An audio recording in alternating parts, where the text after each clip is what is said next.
नमस्कार श्रोताओं, क्षेत्रीय समाचार एकांश के विशेष कार्यक्रम में आज का विषय है रोजगार मेला और उत्तराखंड में जारी सोल ऑफ स्टील चैलेंज। इस विशेष कार्यक्रम के साथ मैं प्रियंका मलिक। श्रोताओं, सबसे पहले बात करते हैं रोजगार मेले की। उत्तराखंड सरकार युवाओं को स्वरोजगार से जोड़ने के लिए और रोजगार देने के लिए लगातार कार्य कर रही है। उत्तराखंड सरकार का मानना है कि आर्थिक विकास के लिए स्वरोजगार एक अच्छा माध्यम है।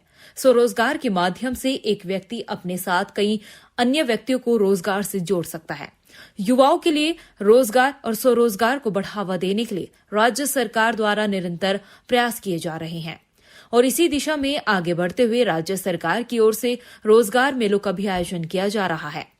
मुख्यमंत्री पुष्कर सिंह धामी के दिशा निर्देश अनुसार देहरादून राजकीय पॉलिटेक्निक कॉलेज में रोजगार मेले का आयोजन किया गया, जिसमें अलग अलग कंपनियों ने हिस्सा लिया और 950 युवाओं का चयन भी हुआ। मेले का उद्घाटन करने के लिए पहुंचे तकनीकी शिक्षा मंत्री सुबोध उनियाल ने कहा कि छात्रों को रोजगार देने वाले बनना चाहिए, जिससे कि वो अपने साथ साथ अन्य छात्रों को भी रोजगार उपलब्ध करा सके। उन्होंने बताया कि उत्तराखंड सरकार द्वारा रोजगार और स्वरोजगार के लिए स्टार्टअप जैसी योजनाओं को प्रोत्साहन दिया जा रहा है। प्राविधिक शिक्षा विभाग के निदेशक राजेंद्र प्रसाद गुप्ता ने कहा कि सरकार के दिशा निर्देश अनुसार रोजगार मेले का आयोजन किया गया है। देखिए, जैसा कि अभी हमारे माननीय मंत्री जी ने बताया और हमारे लोगों की 6 तारीख को माननीय मुख्यमंत्री के साथ बैठक हुई थी और उन्होंने निर्देशित किया कि ज्यादा से ज्यादा बच्चों को बुलाया जाए और उसका प्रचार प्रसार किया जाए। माननीय मुख्यमंत्री जी ने खुद जो अपने ट्विटर हैंडल पे सबका अनुरोध किया कि आप लोग बृहद रूप से आओ और उसका एक परिणाम है कि यहाँ पर 1875 बच्चों ने रजिस्टर किया है और लगभग 93 कंपनियाँ आ रही हैं और चाहे किसी भी सेक्टर की हो, चाहे वो IT सेक्टर की हो, मैन्युफैक्चरिंग सेक्टर की हो, फार्मा सेक्टर की हो, कंस्ट्रक्शन सेक्टर की हो, सभी सेक्टर की कंपनियाँ आ रही हो। मेरी कोशिश है कि 100% बच्चों को रोजगार मिल सके जो बच्चे चाहते हैं। मैं आपको बताऊँ, जैसे सर ने कहा कि 7000 वैकेंसी से बच्चे कम है। हमने एक लेटर डाला, कार्यालय ग्राफ डाला सभी संस्थाओं को कि सभी बच्चों को लेके आएं। और सबसे बड़ी बात है, चूंकि हमारे बच्चे गरीब हैं, तो हमने अपनी तरफ से, विभाग की तरफ से, सरकार की ओर से बच्चों को यहाँ पर रहने की व्यवस्था, बच्चों को आने की व्यवस्था, खाने की व्यवस्था भी फ्री की है। हम चाहते बच्चे आएँ और जो बच्चा नहीं आना चाहता, मैंने प्रधानाचार्य से कहा कि बच्चे लिख के दें कि हम नहीं आना चाहते। मतलब रोजगार की संख्या की कमी नहीं है, हम पूरा सुख सुविधा उपलब्ध करा रहे हैं, हमारी सरकार उपलब्ध करा रही है। माननीय मंत्री जी और हमारे मुख्यमंत्री जी का ये विजन है कि सबको रोजगार मिले। तो इस दिशा में मुझे बहुत अच्छा लगा, बच्चों को बहुत फायदा मिलेगा और विभिन्न कंपनियों को अच्छे रोजगार मिलेंगे। और साथ में हमने जो है अभी एक मीटिंग भी की है सभी इंडस्ट्री के साथ, माननीय मंत्री जी के साथ, और उसमें एक फीडबैक भी मिलेगा कि हम एक अच्छा, एक हुनरमंद लोग चाहते हैं, वो क्या चाहते हैं इंडस्ट्री, हम इंडस्ट्री से क्या चाहते हैं। तो एक बहुत बड़ा एक उत्तरोत्तर फायदा मिलेगा और हम जो चाहते हैं कि जो सपना हमारा उत्तराखंड का है कि यहाँ का राज्य जो सर्वश्रेष्ठ राज्य होगा, पूरे जितने राज्य हैं, वो जरूर सपना साकार होगा। श्रोताओ, रोजगार मेले में 93 कंपनियों ने प्रतिभाग किया। मेले में गढ़वाल मंडल के 39 पॉलिटेक्निक कॉलेज के 1875 छात्रों ने हिस्सा लिया, जबकि 200 छात्रों ने ऑनलाइन माध्यम से प्रतिभाग किया। मेले में प्रतिभाग करने पहुंचे छात्रों में भी खासा उत्साह देखने को मिला। मेरा नाम आयुषी पाल है, मैं मैकेनिकल इंजीनियरिंग ब्रांच से हूँ। मैं GPD देहरादून की एक छात्रा हूँ। यहाँ पर बहुत सारी जॉब्स जो हैं वो सभी युवाओं को मिल रही हैं, तो हम युवाओं से यही अपील करेंगे कि ज़्यादा से ज़्यादा रोजगार मेले का अपना फ़ायदा उठाएं। जो भी है, आपको रोजगार मेले से बहुत ज़्यादा लाभ होगा, तो ऐसे जो अवसर हैं उनको मिस ना करें और ज़्यादा से ज़्यादा रोजगार मेले में आकर के अपनी उपस्थिति लगाएं और जॉब्स प्राप्त करें।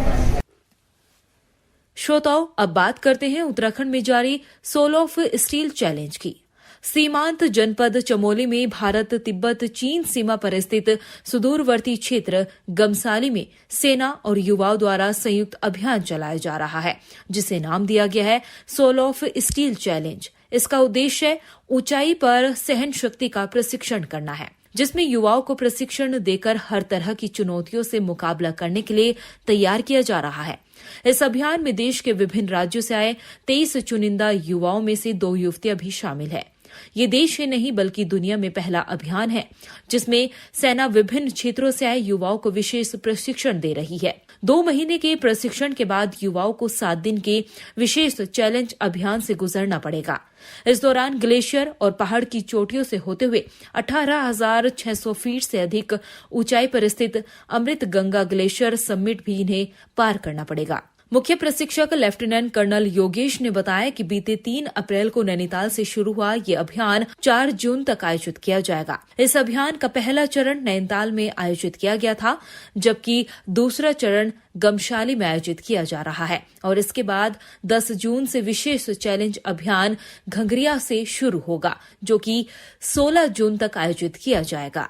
के हिसाब से और साथ में किसी भी सिचुएशन का सामना करने के लिए एक माइंडसेट डेवलप किया जा रहा है और अब ये रिकरिंग इवेंट होगा और इसके वजह से बॉर्डर और ये सारे इवेंट्स जो हैं वो बॉर्डर विलेजेस में किए जाएंगे, वहाँ पे भी एडवेंचर टूरिज्म को बढ़ावा देने के लिए। यही इस प्रोग्राम का मकसद है और अभी हमने जो ट्रेनिंग स्टार्ट की है वो 3 अप्रैल से स्टार्ट की थी और 4 जून तक, मतलब तकरीबन 60 दिन की पूरी माउंटेनियरिंग और रेस्क्यू, सर्वाइवल, सेल्फ डिफेंस इनकी ट्रेनिंग उनकी चल रही है।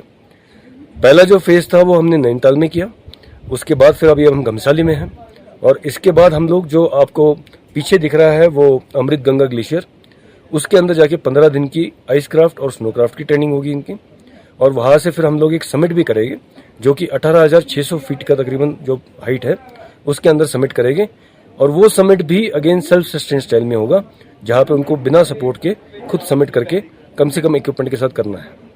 और उसके बाद जब ये खत्म होगा 4 जून को, उसके बाद 10 से लेके 16 जून तक ये एक चैलेंज होगा, सोल ऑफ स्टील चैलेंज 2023। ये होगा तकरीबन घघरिया से स्टार्ट होगा जो वैली ऑफ फ्लावर्स के पास पड़ता है और उनको पूरी रिज लाइन क्रॉस करनी है, मैसिव क्रॉस करना है, 16,300 फीट का एक पास क्रॉस करना है और वापस घमसाली के अंदर आना है। ये 6 दिन उनको चलना है बिना किसी सपोर्ट के, सेल्फ सस्टेन, कम से कम इक्विपमेंट के साथ और उस तरीके से कैसे सर्वाइव करेंगे इसके बारे में वो चैलेंज होगा, जिसके अंदर फिर उनको टेस्ट किया जाएगा और इसके अंदर 3-3 के स्क्वाड होंगे जो एक दूसरे के साथ कम्पीट करेंगे। सिर्फ 3 लोग एक स्क्वाड में होंगे और उनको इस तरीके से चलना है।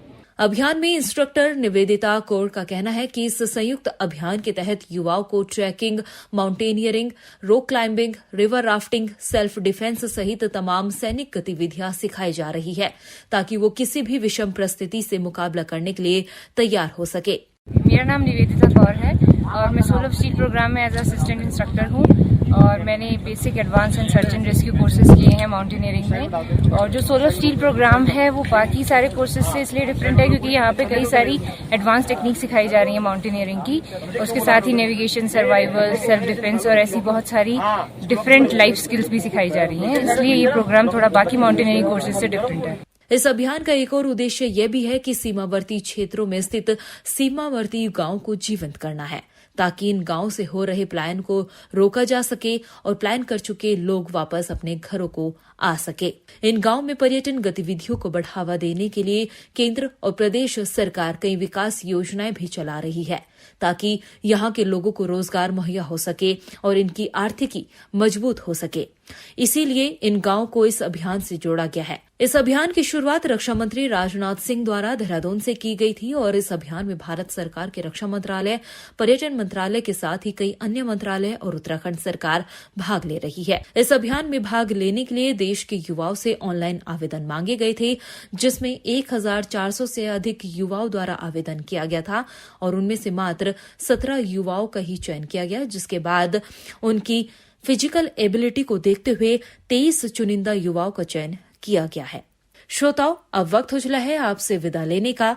कल फिर हाजिर होंगे एक खास जानकारी के साथ। तब तक के लिए मुझे दे इजाजत। नमस्कार।